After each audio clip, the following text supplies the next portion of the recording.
আপনি আপনার গার্লফ্রেন্ডকে কতটুকু ট্রাস্ট করেন? তো আমি ওরে চোখ বন্ধ করে বিলিভ করি এবং অনেক ভালোবাসি। তাহলে আপনি একটা কাজ করেন, আপনাকে একটা ডেয়ার দেয়, আপনি কি পূরণ করতে পারবেন? ওকে, নো প্রবলেম। আপনার গার্লফ্রেন্ডের নাম্বারটা একটু আমাকে দেন, আমি একটা কল করি, দেখি আমি তাকে ইমপ্রেস করতে পারি কিনা। তো আমি তাকে কল করে যদি ইমপ্রেস করতে পারি তাহলে আপনি আমাকে এক কাপ চা খাওয়াবেন, আর যদি আমি ইমপ্রেস করতে না পারি তাহলে আমি আপনাকে একটা বিড়ি খাওয়াবো ভাই। সরি ভাই, আমি তো স্মোক করি না। আচ্ছা দাদা, আমি আপনাকে চা খাওয়াবো। ওকে।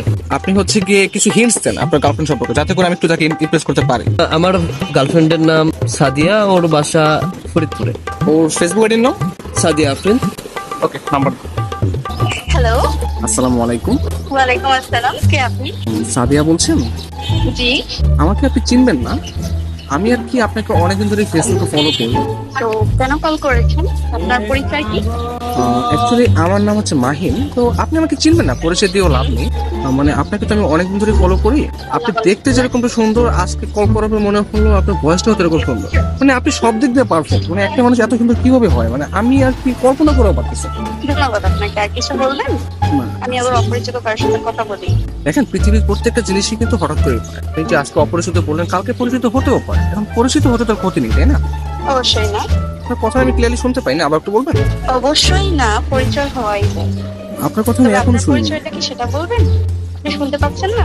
হ্যাঁ, এখন শুনতে পাচ্ছি। মানে আপনার কথা শুধু আমার কানে না, আমার মনেও পৌঁছে যাচ্ছে। আপনি বলেন আপনি অনেক আসলে। ভালো ফ্লার্ট করতে পারেন।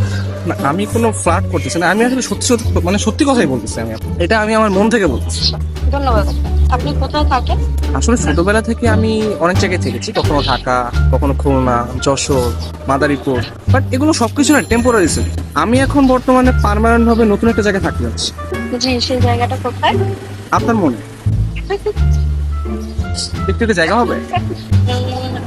না, আপাতত নেই। অপরিচিত কাছে জায়গা দিতে চাচ্ছি না। অপরিচিত করতে আমরা চাইলে কিন্তু পরিচিত হতে পারি। আপনি চাইলে আমরা কথা বলতে পারি, দরকার হলে ভিডিও কল অথবা মিটও করতে পারি। কিন্তু আমি তো আপনাকে দেখিনি, আপনি আমাকে দেখেছেন। আচ্ছা, আপনি আমাকে দেখতে যাচ্ছেন? তো তাহলে আমরা ভিডিও কলে আসি। জি। না, এখন না, রাতের দিকে তাহলে আমরা ভিডিও কলে আসি। আচ্ছা, আপনি তাহলে আমাকে হোয়াটসঅ্যাপে আপনার ছবি সেন্ড করুন, দেখতে পাচ্ছি। ও আচ্ছা, যদি মনে হয় যে না কথা বলা যায় বা ভালো লাগে, তাহলে আমি আপনার সাথে কন্টিনিউ করবো, সমস্যা নেই। আমি তাহলে আপনাকে ফটো দিচ্ছি। তো আপনি কোন ধরনের ফটো দেখতে যাচ্ছেন? আপনার কিছু ওয়াও টাইপের ছবি দিন, যেগুলো দেখে আমার ভালো লাগবে। আচ্ছা ঠিক আছে, আমি আপনাকে কিছু আমার সত্য সত্য পিক পাঠিয়ে দিচ্ছি। তার বাচ্চা সুন্দর সুন্দর কেন হঠাৎ পিক দিয়ে দিই? হ্যাঁ, আমি কে? আমি তুষার। আমি ফোন দিলে তুমি আর ভাই আছে, তোমার এই ব্যস্ততা সে ব্যস্ততা, আর তুমি এখন কি করতেছো? আমি ঢাকায় থাকি জন্য তুমি এইভাবে তুমি আমার সাথে 2 নম্বর করলা।